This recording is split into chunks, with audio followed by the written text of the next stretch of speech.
Current અફેર્સની વધુ માહિતી મેળવવા માટે જોતા રહો અમારી યુટ્યુબ ચેનલ આઈસીઈ રાજકોટ અને અમારી ચેનલને સબસ્ક્રાઇબ કરો અને બેલ આઇકોન પ્રેસ કરો જેથી દરેક નવા વિડીયોની નોટિફિકેશન મેળવી શકો.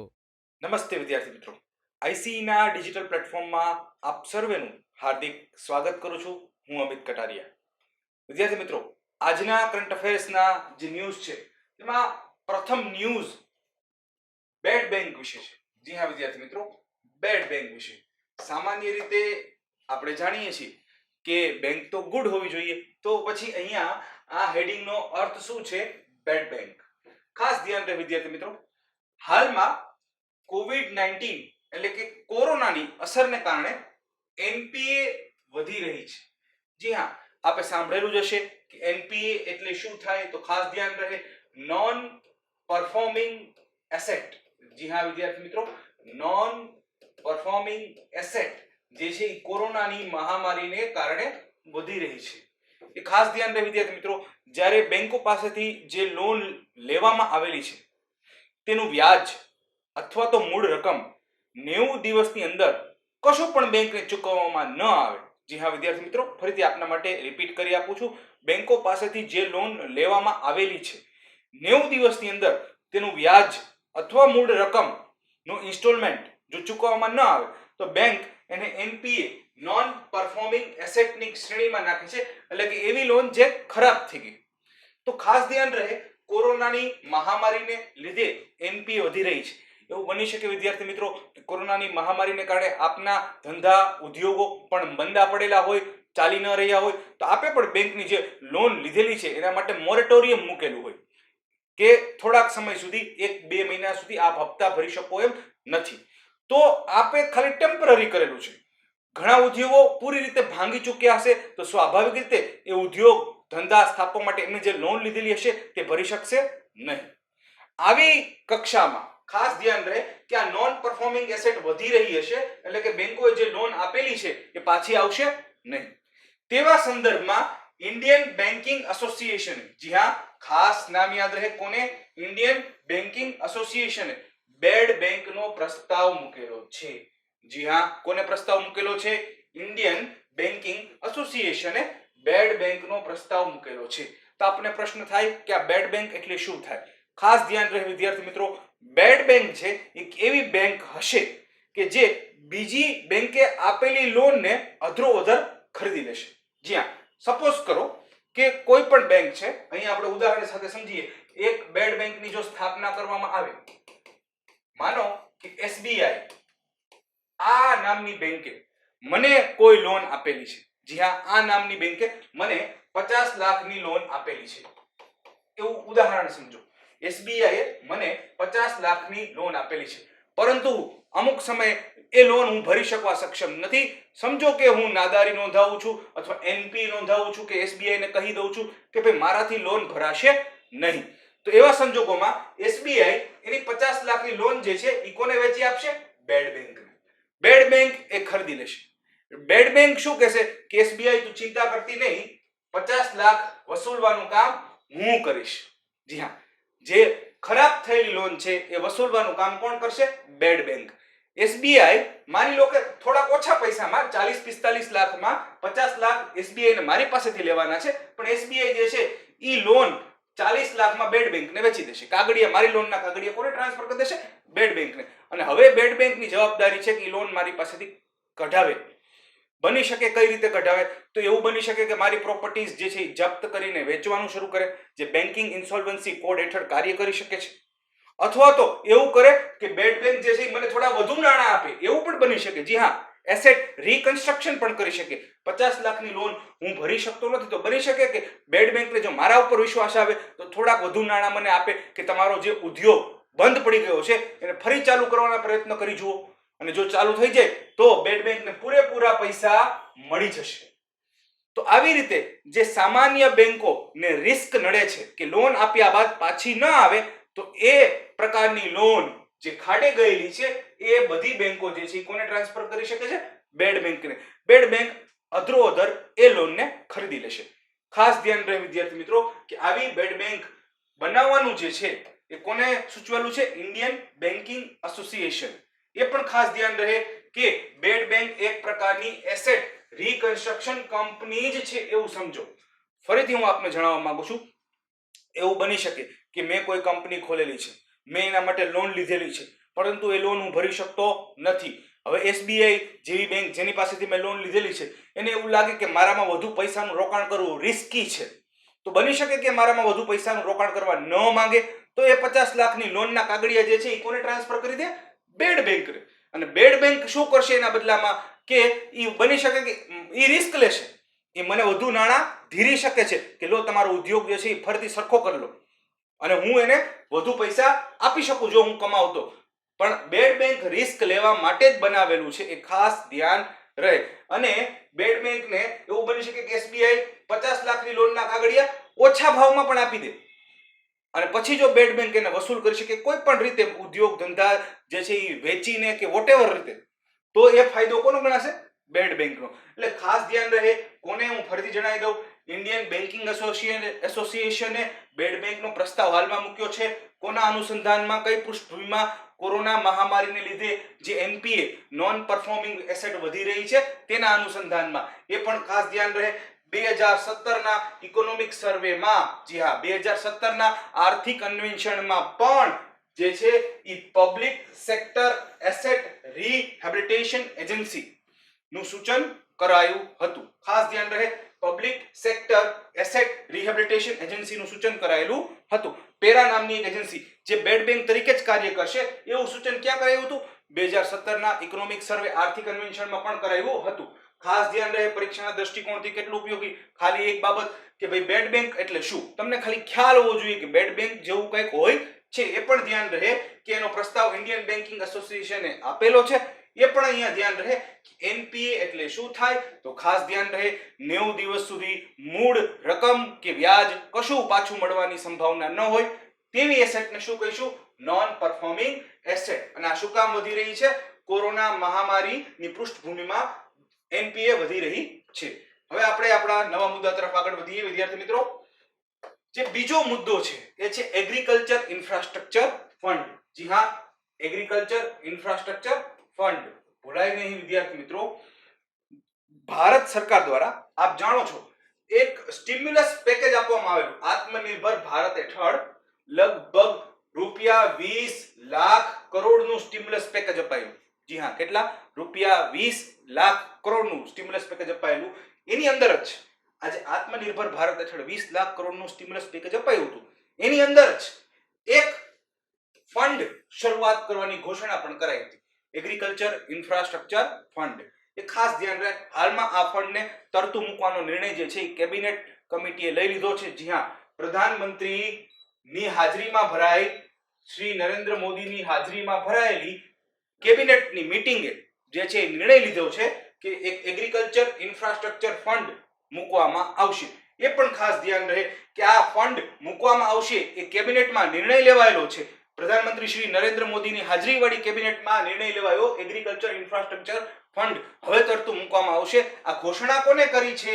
કૃષિ મંત્રી શ્રી નરેન્દ્રસિંહ તોમર દ્વારા આ ઘોષણા કરવામાં આવેલી છે. ખાસ ભૂલાય નહીં, પહેલા તો એ યાદ રહે કે આવું એક ફંડનું ગઠન થઈ ચૂક્યું છે. ફંડનું નામ શું છે? Agriculture infrastructure fund. જો આપ આને ગુજરાતીમાં બોલવા માંગો તો બોલી શકો છો કે કૃષિ માળખાગત ભંડોળ. કૃષિ માટેનું માળખાગત ભંડોળ. ખાસ ધ્યાન રહે 20 લાખ કરોડનું જે પેકેજ હતું એ સ્ટિમ્યુલસ પેકેજના ભાગ તરીકે આનો જે છે વિચાર મુકાઈ ચૂક્યો હતો. હાલમાં શ્રી નરેન્દ્રસિંહ તોમર જે આપણા કૃષિ મંત્રી છે તેને ઘોષણા પણ કરેલી છે. એ પણ અહીંયા ધ્યાન રહે કે આ ફંડનું કુલ બજેટ 1 લાખ કરોડ જેટલું હશે. જી હા, કેટલું હશે? લગભગ 1 લાખ કરોડ જેટલું. એ અહીંયા ખાસ ધ્યાન રહે વિદ્યાર્થી મિત્રો કે આ ફંડનો લાભ કોને મળશે? તો કે સ્ટાર્ટઅપ હોય, કોઈ કિસાન સમૂહ હોય. સ્વાભાવિક રીતે એગ્રીકલ્ચર ઇન્ફ્રાસ્ટ્રક્ચર માટેનું ફંડ છે તો કિસાન સમૂહને મળી શકે છે, કોઈ સ્ટાર્ટઅપ હોય એને મળી શકે છે.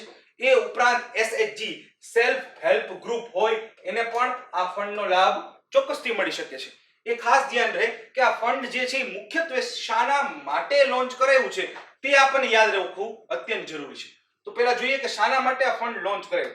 અચ્છા ભાઈ, ફંડ લોન્ચ કરાયું 1 લાખ કરોડ ની ભંડોળ વાળું ફંડ લોન્ચ કરાયું કૃષિ મંત્રી નરેન્દ્રસિંહ તોમારે જાહેરાત કરી, પણ ફંડ છે શાના માટે? તો ખાસ ધ્યાન રહે, જ્યારે પોસ્ટ હાર્વેસ્ટ પાકની લણણી થઈ ગઈ છે, ખેતરમાંથી પાક જે છે એ લઈ લેવામાં આવેલો છે, હવે એ પાકને સાચવવા માટે શેની જરૂર પડશે? કોલ્ડ સ્ટોરેજની.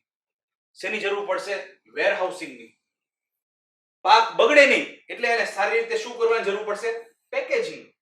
આ બધું એક વખત પાક ખેતરમાંથી લણી લેવામાં આવેલો છે, ત્યારબાદ પાકને સાચવવા માટે જો એ શાકભાજી ફળો હોય તો કોલ્ડ સ્ટોરેજની જરૂર પડશે, ઘઉં ચોખા હશે તો વેરહાઉસિંગની જરૂર પડશે. આ બધી વસ્તુનું પેકેજિંગ કરવું પડશે જેથી એને બેક્ટેરિયા, ફૂગ કે જીવાતો ખાઈ ન જાય. તો આ બધું કરવા માટે જે છે એ તમારે શું જોઈશે? મોટા મોટા કોલ્ડ સ્ટોરેજીસ જોઈશે, મોટા મોટા ગોડાઉન, વેરહાઉસીસ જોઈશે, પેકેજિંગ ફેસિલિટીઝ જોઈશે. એ બધામાં જે ખર્ચો થશે તેના માટે 1 લાખ કરોડ નું ભંડોળ સરકારશ્રીએ આવંટિત કરેલું છે. એ ખાસ ધ્યાન રહે કે જો આવું કોલ્ડ સ્ટોરેજ તમારે બનાવવું હોય, વેરહાઉસિંગ ફેસિલિટી તમારે બનાવી હોય, પેકેજિંગ ફેસિલિટી તમારે બનાવી હોય, એના માટેનું આ ભંડોળ છે. એગ્રીકલ્ચર ઇન્ફ્રાસ્ટ્રક્ચર ફંડ જે બનેલું છે એ હેઠળ જે 1 લાખ કરોડ આવંટિત કરાયેલા છે એના માટેનું આ ફંડ છે કે તમે કોલ્ડ સ્ટોરેજ બનાવવા માંગતા હોય તો સરકાર આપને લોન આપશે. જો તમે વેરહાઉસિંગ ફેસિલિટી બનાવવા માંગતા હોય તો સરકાર તમને લોન આપશે. જો તમે પેકેજિંગ ફેસિલિટી બનાવવા માંગતા હોય તો સરકાર આપને લોન આપશે. આ લોન મહત્તમ ક્યાં સુધીની હોઈ શકે? ભૂલાય નહીં, 2 કરોડ સુધીની લોન આપવામાં આવશે. એ ખાસ ધ્યાન રહે. આ વર્ષે લોન આપવા માટે 10,000 કરોડ રૂપિયા આવંટિત કરાયા છે. આ વર્ષે, આ વિત્તીય વર્ષમાં જ લોન આપવા માટે. શેના માટે લોન આપવા માટે? આ કોલ્ડ સ્ટોરેજ બનાવવા માટે, વેરહાઉસિંગ બનાવવા માટે, પેકેજિંગ કરવા માટે. જો તમારે આવું કંઈ બનાવવું હોય અને લોન જોતી હોય તો લોન ક્યાં સુધીની મળે? 2 કરોડ રૂપિયા સુધીની. એ પણ ખાસ ધ્યાન રહે. આ વર્ષે આવું કરવા માટે કેટલા આવંટિત કર્યા છે? 10,000 કરોડ રૂપિયા. આ વર્ષ પછીના વર્ષે 30,000 કરોડ, એના પછીના વર્ષે હજુ 30,000 કરોડ અને હજુ પણ પછીના વર્ષે 30,000 કરોડ. 3 વર્ષ સુધી 30,000 કરોડ અને આ વર્ષે 10,000 કરોડ. કુલ 1 લાખ કરોડ. આ 30,000 કરોડ ગુણ્યા 3 વર્ષ અને આ વર્ષે ખાલી 10,000 કરોડ.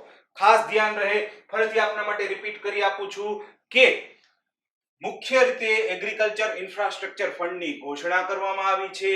20 લાખ કરોડ હેઠળ જે આત્મનિર્ભર સ્ટિમ્યુલસ પેકેજ આપવામાં આવેલું તેની હેઠળ જ ઘોષણા થઈ છે. 1 લાખ કરોડનું ફંડ બનાવવામાં આવેલું છે જેનું નામ છે એગ્રીકલ્ચર ઇન્ફ્રાસ્ટ્રક્ચર ફંડ. એ પણ ખાસ ધ્યાન રહે કે હાલમાં કેબિનેટની બેઠકમાં નિર્ણય લેવાયો છે. નિર્ણયની ઘોષણા કૃષિ મંત્રી શ્રી નરેન્દ્રસિંહ તોમારે કરેલી છે. સાથે સાથે આ જે ફંડ છે એ શું ઉપયોગમાં લેવામાં આવશે? કોલ્ડ સ્ટોરેજ સ્થાપવામાં, વેરહાઉસિંગ સ્થાપવામાં, પેકેજિંગ ફેસિલિટી સ્થાપવામાં. એ પણ ધ્યાન રહે કે મહત્તમ લોન આપને જો આવું કંઈ ગોઠવવું હોય તો ક્યાં સુધીની મળે? 2 કરોડ રૂપિયા સુધીની મળે. આ વર્ષે આવી લોન કેટલા રૂપિયાની આપવામાં આવશે? કુલ રાશિ 10,000 કરોડની. આવનારા 3 વર્ષો માટે દર વર્ષની 30,000 કરોડની, આવી રીતે ટોટલ 1 લાખ કરોડની રાશિ આપવામાં આવશે. તો 2029 સુધીની આ આર્થિક સહાયની આખી સ્કીમ છે. ટોટલ 10 વર્ષ ચાલશે. 2029 સુધી આ એગ્રીકલ્ચર ઇન્ફ્રાસ્ટ્રક્ચર ફંડ ચાલુ રહેશે. આશા છે કે આપને આ મુદ્દો સમજાયો હશે અને યાદ પણ રહેશે. ચાલો હવે એક બહુ મહત્વના, ખૂબ જ મહત્વના મુદ્દા તરફ આગળ વધીએ. જે આ મહત્વનો મુદ્દો છે જે એનું નામ જે છે ફ્યુજિટિવ ઇકોનોમિક ઓફેન્ડર્સ એક્ટ 2018. જી હા, શું નામ છે? ફરીથી આપના માટે બોલી જાઉં છું. ફ્યુજિટિવ ઇકોનોમિક ઓફેન્ડર્સ એક્ટ 2018. શુદ્ધ ગુજરાતીમાં હવે બોલી જાઉં છું. ભાગેડુ આર્થિક અપરાધી ધારો 2018. જી હા, ફરીથી આપના માટે ભાગેડુ આર્થિક અપરાધી ધારો 2018. ખાસ ધ્યાન રહે. આપ ખબરોમાં વાંચતા જશો. અમુક લોકો જેમ કે નીરવ મોદી, અમુક લોકો જેમ કે વિજય માલ્યા, અમુક લોકો જેમ કે ચોકસી બ્રધર્સ, આ જે લોકો છે એમને કોઈને કોઈ બેંક નું કૌભાંડ કરેલું છે અને પછી ભારત દેશ છોડીને ભાગી ચૂક્યા છે. તો એવા લોકોની વિરુદ્ધ આપણે કેસ ચલાવવો છે પરંતુ એ કોર્ટમાં હાજર થવા તૈયાર નથી. તો એના માટે એક સ્પેશિયલ કાયદો 2018માં લાવવામાં આવેલો ભારત સરકાર દ્વારા. અને કાયદાનું નામ શું હતું? ફ્યુજિટિવ ઇકોનોમિક ઓફેન્ડર્સ એક્ટ 2018. ભાગેડુ આર્થિક અપરાધી ધારો. હવે આ ભાગેડુ આર્થિક અપરાધી ધારો કઈ રીતે આવા લોકો નીરવ મોદી, વિજય માલ્યા, ચોકસી વગેરે પાસેથી કઈ રીતે આ કાયદા હેઠળ પૈસા વસૂલી શકાય છે તે આપણે ધ્યાન રાખવાનું છે. જો કાયદો શું કહે છે કે આ કાયદા હેઠળ જે લોકો ભાગી ચૂક્યા છે તેવા અપરાધીની સંપત્તિ જપ્ત કરી શકાય છે. જો વિદ્યાર્થી મિત્રો ખાસ ધ્યાન રહે, કોઈ વ્યક્તિએ આર્થિક ગુનો કરેલો હોય, કૌભાંડ કરેલું હોય, તો ત્યાં સુધી એની સંપત્તિ જપ્ત પહેલા નહોતી કરી શકાતી જ્યાં સુધી એ પુરવાર ન થાય કે એને ગુનો કરેલો છે. હવે આ કાયદા હેઠળ એવું રહેશે નહીં. ઈડી એન્ફોર્સમેન્ટ ડાયરેક્ટર જે છે એ શું કરી શકશે કે કોર્ટમાં કેસ ચાલતો હોય કે આને અપરાધ કરેલો છે, આર્થિક પ્રકારનો અપરાધ કરેલો છે, કેસ ચાલતો હોય તે દરમિયાન પણ સંપત્તિ જપ્ત કરી શકે છે. કાયદાનું ચુકાદો આવવાની રાહ જોવાની જરૂર નથી. મતલબ ચુકાદો આવ્યા પહેલા પણ નીરવ મોદીની સંપત્તિ જપ્ત કરી શકાય છે. પરંતુ ખાસ ધ્યાન રહે, આર્થિક અપરાધ આ સંપત્તિ જપ્ત થવા માટે, આ કાયદાના લાગુ થવા માટે મિનિમમ 100 કરોડ રૂપિયાથી મોટો હોવો જોઈએ. એટલે જો આપનો 5000 રૂપિયાનો હપ્તો આવતો હોય, આપે ન ભરેલો હોય, તો આપ બિલકુલ ચિંતા કરશો નહીં. કારણ કે આ તો કેવું છે, 100 કરોડ રૂપિયા થી વધુનો આર્થિક ગુનો કરેલો હોય તો જ આ કાયદા હેઠળ સંપત્તિ જપ્ત કરી શકાશે. ભાગેડુ આર્થિક અપરાધી ધારા હેઠળ તો જ સંપત્તિ જપ્ત કરી શકાય જો 100 કરોડથી વધુનો આર્થિક અપરાધ કરેલો હોય. એ પણ અહીંયા ધ્યાન રહે કે જો આપના વિરુદ્ધ એરેસ્ટ વોરંટ ઇસ્યુ થઈ ગયું હોય અને આપ ધરપકડ જે છે એનાથી ભાગી રહ્યા હોય તો જ આપની સંપત્તિ જપ્ત કરાશે. મતલબ કે આપના વિરુદ્ધ એરેસ્ટ વોરંટ આર્થિક અપરાધ કરવા બદલ ઇસ્યુ થઈ ચૂક્યું છે અને છતાં આપ ધરપકડ કરવા તૈયાર નથી, સમર્પણ કરતા નથી, તો જ આપની સંપત્તિ જપ્ત કરવામાં આવશે. ખાસ ધ્યાન રહે, બે શરતો. 100 કરોડ એરેસ્ટ વોરંટ ઇસ્યુ થઈ ગયું છે પણ તમે ધરપકડથી ભાગી રહ્યા છો, ભાગેડુ છો તો જ. અહીંયા પણ તમે જોઈ શકો છો ભાગેડુ શબ્દનો પ્રયોગ થયો છે, ફ્યુજિટિવ શબ્દનો પ્રયોગ થયો છે. અહીંયા એ પણ ખાસ ધ્યાન રહે કે સમગ્ર તપાસ જે છે એ એન્ફોર્સમેન્ટ ડાયરેક્ટોરેટ દ્વારા કરવામાં આવશે, ઈડી દ્વારા કરવામાં આવશે. જો તમને એવું પૂછાય કે આ કાયદામાં અમલીકરણ કરવા માટે કઈ એજન્સી જવાબદાર છે, તો ખાસ ધ્યાન રહે, ઓપ્શનમાં એવું આપી શકે સીબીઆઈ, ઈડી, સ્ટેટ પોલીસ, કેન્દ્ર પોલીસ. અહીંયા આપણે જવાબમાં શું આવવાનું છે? Enforcement directorate. હવે તમને એમ થાય કે ભાઈ 100 કરોડનો અપરાધ બરાબર સમજી ગયા, એરેસ્ટ વોરંટ જે છે ઇસ્યુ થઈ ચૂક્યું છે છતાં ધરપકડ થવા દેતા નથી, ભાગી રહ્યા છે, એ પણ સમજી ગયા. પરંતુ આ આર્થિક અપરાધ માટેનો છે. જો ખૂન કરો તો સંપત્તિ જપ્ત થવાની નથી. આર્થિક અપરાધ, કૌભાંડ કરેલું હોય તો જ. તો આર્થિક અપરાધ એટલે અહીંયા આ જે કાયદો છે એની વ્યાખ્યામાં આર્થિક અપરાધ કઈ રીતે વ્યક્ત થયેલો છે. ઉદાહરણ તરીકે માનો કે મેં જાલી સ્ટેમ્પ પેપર બનાવી લીધા તો એને આર્થિક અપરાધ કહેવાય. એ ઉપરાંત જાલી કરન્સી બનાવી લીધી તો એને આર્થિક અપરાધ કહેવાય. પછી મેં કોકને ચેક આપી દીધો, માની લો કે 200-250 કરોડનો કોઈને ચેક આપી દીધો અને બેંકમાં બેલેન્સ છે જ નહીં, તો એ ચેક ફ્રોડને પણ આર્થિક અપરાધની વ્યાખ્યામાં લાવીશું. મની લોન્ડરિંગ એ પણ એક પ્રકારનો આર્થિક અપરાધ છે. જો કોઈ આવા આર્થિક અપરાધ કરેલા હોય, જો આર્થિક અપરાધ 100 કરોડથી વધુની રકમના હોય, તો એ વ્યક્તિઓની સંપત્તિ જપ્ત થઈ શકે છે. કયા કાયદા હેઠળ? ફ્યુજિટિવ ઇકોનોમિક ઓફેન્ડર્સ એક્ટ 2018 હેઠળ. 100 કરોડથી વધારે અથવા તો એરેસ્ટ વોરંટ ઇસ્યુ થઈ ગયું હોય અને છતાં ધરપકડ કરવા દેતા ના હોય એવા લોકો. એ પણ ધ્યાન રહે કે જપ્ત થયેલી સંપત્તિ કેન્દ્ર સરકાર હસ્તક હશે, સંપૂર્ણ કેન્દ્ર સરકાર હસ્તક. એટલે એવી સંપત્તિ નું કેન્દ્ર સરકારે જે કરવું હોય તે કરી શકે છે, વેચી શકે છે, ભાડે આપી શકે છે, વોટેવર. ખાસ ધ્યાન રહે, અહીંયા એ પણ ધ્યાન રહે કે ટ્રાયલ દરમિયાન પણ સંપત્તિ જપ્ત કરી શકાય છે. ચુકાદો આવવાની રાહ જોવાની જરૂર નથી. અને અહીંયા જે સત્તાવાળી એજન્સી છે એનું નામ શું છે? Enforcement directorate. વિશ્વાસ છે કે આપને આ મુદ્દો પણ ખૂબ જ સમજમાં આવી ચૂક્યો હશે અને આપના પરીક્ષામાં ઉપયોગી સાબિત થશે. હવે આગળ વધીએ. હાલમાં એક ખુશ ખબર કહી શકાય એવી ન્યૂઝ આવેલી છે.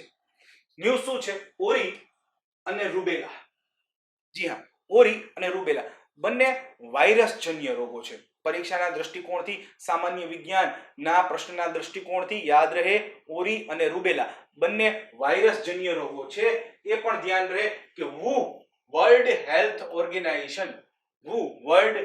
ઓર્ગેનાઇઝેશન ના શીર પ્રદેશમાં, સાઉથ ઈસ્ટ એશિયન રિજિયન, ફરીથી આપના માટે જણાવી આપું છું, વર્લ્ડ હેલ્થ ઓર્ગેનાઇઝેશન ના શીર પ્રદેશ ના વિષયક અહેવાલમાં એક જાહેરાત કરવામાં આવી. કયા પ્રદેશના અહેવાલ માટે જાહેરાત કરવામાં આવી? સાઉથ ઈસ્ટ એશિયન રિજિયન વિષયક અહેવાલમાં જાહેરાત કરવામાં આવી. શું જાહેરાત કરવામાં આવી? માલદીવ્સ અને શ્રીલંકા. માલદીવ્સ અને શ્રીલંકા બંને રાષ્ટ્રો ઓરી અને રૂબેલા મુક્ત થઈ ચૂક્યા છે. જી હા, મતલબ કે હવે આ બંને રાષ્ટ્રોમાં કોઈને ઓરી પણ નથી થતો, કોઈને રૂબેલા પણ નથી થતો. છેલ્લા 3 વર્ષોથી કોઈ કિસ્સો નોંધાયો નથી. ખાસ ધ્યાન રહે, કોઈ પણ રોગ મુક્ત થવા માટે વુની ગાઈડલાઇન્સ મુજબ એ રોગ એ પ્રદેશમાં મિનિમમ 3 વર્ષ સુધી થયેલો હોવો જોઈએ નહીં. ખાસ ધ્યાન રહે. એ પણ ધ્યાન રહે કયા રાષ્ટ્રો મુક્ત થયા? માલદીવ્સ અને શ્રીલંકા. કયા રોગોમાંથી મુક્ત થયા? ઓરી અને રૂબેલા. એ પણ અહીંયા ધ્યાન રહે કે જો ઓરી જે છે એ વાયરલ રોગ છે. પરીક્ષાના દૃષ્ટિકોણથી ઓરી નીચેનામાંથી કોના દ્વારા થાય છે? વાયરસ દ્વારા, બેક્ટેરિયા દ્વારા, ફૂગ દ્વારા. ઉપરનામાંથી એક પણ નહીં. જવાબ શું આવશે? વાયરલ રોગ છે. ઓરી થવાથી શું થઈ શકે છે? તો કે અંધતા આવી શકે છે, આંખે આંધળા થઈ શકે છે, ઝાડા થઈ શકે છે, ન્યુમોનિયા પણ થઈ શકે છે. એ પણ ધ્યાન રહે કે બીજો એની સાથે જોડાયેલો રૂબેલા નામનો રોગ છે, જેને જર્મન મિઝલ કહેવામાં આવે. ઓરીને જે છે એ મિઝલ કહેવામાં આવે, રૂબેલાને જર્મન મિઝલ કહેવામાં આવે. અહીંયા ખાસ ધ્યાન રહે, રૂબેલા જે જર્મન મિઝલ તરીકે ઓળખાય તે પણ એક વાયરલ રોગ છે. ઓરી અને રૂબેલા બંને વાયરલ રોગ છે. ખાસ ધ્યાન રહે. આ તો ન્યૂઝ મેં તમને માલદીવ્સ અને શ્રીલંકાના દૃષ્ટિકોણથી કહેલી છે. ભારતની શું પરિસ્થિતિ છે આ સંદર્ભમાં તે પણ જોવી અગત્યની છે. જો ભારત જે છે 1960 થી ઓરીની વેક્સિન ઉપલબ્ધ છે. જી હા, આપને જાણીને આશ્ચર્ય થશે, 1960 થી ઓરીની વેક્સિન ઉપલબ્ધ હોવા છતાં ભારતમાં દર વર્ષે 1.3 મિલિયન બાળકોને, લગભગ 13 લાખ જેટલા બાળકોને ઓરી થાય છે. અને ભારતમાં દર વર્ષે 49,000 બાળકો આ રોગથી મૃત્યુ પામે છે. દર વર્ષે વેક્સિન ઉપલબ્ધ છે છતાં પણ દર વર્ષે ભારતમાં 49,000 બાળકો જે છે એ દર વર્ષે મૃત્યુ પામે છે. જે ઓરીથી મૃત્યુ પામતા વિશ્વના 36% બાળકો છે. અને સમગ્ર વિશ્વમાં ઓરીથી જેટલા મૃત્યુ પામે છે બાળકો, એના 36% ખાલી ભારતમાં જ મૃત્યુ પામે છે. અને વેક્સિન ક્યાંથી અવેલેબલ છે? 1960 થી. અહીંયા એ પણ ખાસ ધ્યાન રહે કે ભારત જે છે એ મિઝલ અને રૂબેલા માટે 2017 થી એક કાર્યક્રમ ચલાવે છે, જે વેક્સિનેશન પ્રોગ્રામ ચલાવે છે. તે હેઠળ 9 મહિનાથી લઈ 15 વર્ષ સુધીના વ્યક્તિને વેક્સિન આપી શકાય છે. ખાસ ધ્યાન રહે, 9 મહિનાથી લઈ 15 વર્ષ સુધીના વ્યક્તિને વેક્સિન આપી શકાય છે. જો વિદ્યાર્થી મિત્રો, આજથી વર્ગ 3 ની દ્રષ્ટિએ જે અત્યંત મહત્વપૂર્ણ સાબિત થઈ શકે, પરંતુ એને સમજાવવાની કોઈ જરૂર નથી, તેવા મુદ્દાઓનો પણ સમાવેશ કરવાનો પ્રયત્ન કરવામાં આવેલો છે આ લેક્ચર અંતર્ગત. અને એ મુદ્દાઓ કયા છે? તો કે વન લાઇનર જે છે. જેમ કે વન લાઇનર કયા પ્રકારના હોય? પહેલું વન લાઇનર, વુનું સભ્યપદ હાલમાં કયા દેશે છોડ્યું? ખાસ ધ્યાન રહે, વુનું સભ્યપદ હાલમાં અમેરિકા નામના દેશે છોડ્યું. જી હા, અમેરિકાના રાષ્ટ્રપતિ શ્રી ડોનાલ્ડ ટ્રમ્પને એવું લાગે છે કે વુએ કોરોના વાયરસને છુપાવવામાં, કોરોના વાયરસની મહામારીને વકરાવવામાં ચીનને મદદ કરી છે. જી હા, ચીનને મદદ કોને કરી છે? વુએ. મતલબ વુએ પહેલા જો અગાઉ જાહેર કરી દીધું હોત કે આવી મહામારી ફેલાઈ રહી છે તો આટલી મહામારી ફેલાત નહીં. એવું અમેરિકન સરકારને લાગી રહ્યું છે કે ચીન જે છુપાવી રહ્યું હતું કોરોનાની મહામારીને, એમાં સાથ આપવાનું કાર્ય વુએ કરેલું છે. તેથી અમેરિકાએ હાલમાં વુનું સભ્યપદ ઠુકરાવી દીધું છે. ખાસ ધ્યાન રહે વિદ્યાર્થી મિત્રો, વુનું સૌથી વધુ આર્થિક ભંડોળ કન્ટ્રીબ્યુશન જે છે એ અમેરિકા આપતું. જી હા વિદ્યાર્થી મિત્રો, સૌથી વધુ આર્થિક સહાય વર્લ્ડ હેલ્થ ઓર્ગેનાઇઝેશનને ક્યાંથી મળતી? અમેરિકા પાસેથી મળતી. એટલે WHO માટે આ એક ઝટકો છે. બીજો પ્રશ્ન, કઈ જાતિઓ માટે ગુજરાત સભ્ય આરક્ષણ સમિતિનું આયોજન કરવામાં આવ્યું? જી હા, આપણે એ યાદ રાખવાનું છે કે ગુજરાત સરકારે કઈ જાતિઓ માટે આરક્ષણ સમિતિનું આયોજન કર્યું? જ્યાં ગુજરાત સરકારે હજુ ગઈકાલે જ 5 સભ્યોની બનેલી એક આરક્ષણ સમિતિનું ગઠન કરેલું છે. તો આપણે એ યાદ રાખવાનું છે કે એ આરક્ષણ સમિતિનું ગઠન કરવામાં આવ્યું પરંતુ કઈ જાતિઓ માટે કરવાનું આવ્યું? તો ખાસ ધ્યાન રહે, એ 3 જાતિઓના નામ હું અહીં લખી પણ દઉં છું, બોલી પણ દઉં છું. ભરવાડ, ચારણ અને રબારી. ખાસ ધ્યાન રહે, ભરવાડ, ચારણ અને રબારી. તમારે મને કમેન્ટ બોક્સમાં એ જણાવવાનું છે કે આ જે આરક્ષણ સમિતિનું ગઠન કરાયું છે ગુજરાત સરકાર દ્વારા 3 જાતિઓ માટે કરાયું છે, ભરવાડ, ચારણ અને રબારી, આ જાતિઓ કયા પ્રદેશમાં રહે છે? જી હા, કયા પ્રદેશમાં રહે છે? એ પ્રદેશમાં રહેતા હોવાથી જ આ જાતિઓ માટે આરક્ષણ સમિતિનું ગઠન કરાયું છે. એક પ્રદેશનું ચાલો હું નામ આપી દઉં છું, 2 પ્રદેશનું નામ તમારે મને કહેવાનું છે. બરડો ડુંગરમાં જે ભરવાડ, ચારણ અને રબારી લોકો રહે છે એને આરક્ષણ આપવા માટે ગુજરાત સરકારે આ સમિતિનું ગઠન કરેલું છે. બાકીના 2 પ્રદેશોનું નામ તમે આપજો. ચાલો નેક્સ્ટ શહેર જોઈએ. ઇડલિબ શહેર ક્યાં આવ્યું? જી હા, ઘણી વખત પરીક્ષામાં ખાલી આટલું પૂછી દે. ઇડલિબ શહેર ક્યાં આવ્યું? તો ખાસ યાદ રહે, ઇડલિબ શહેર સિરિયામાં આવેલું છે. જો શું કામ ન્યૂઝમાં છે, હાલમાં સિરિયા અને રશિયાની સેનાએ જે છે ઇડલિબની હોસ્પિટલો તથા શૈક્ષણિક સંસ્થાઓ ઉપર વિમાનો વડે આક્રમણ કરેલું છે. જી હા, એમનું માનવું એવું છે કે ઇસ્લામિક સ્ટેટ જે છે એના શાસન હેઠળ ઇડલિબ શહેર છે તેને મુક્ત કરાવવું છે. કોનું એવું માનવું છે?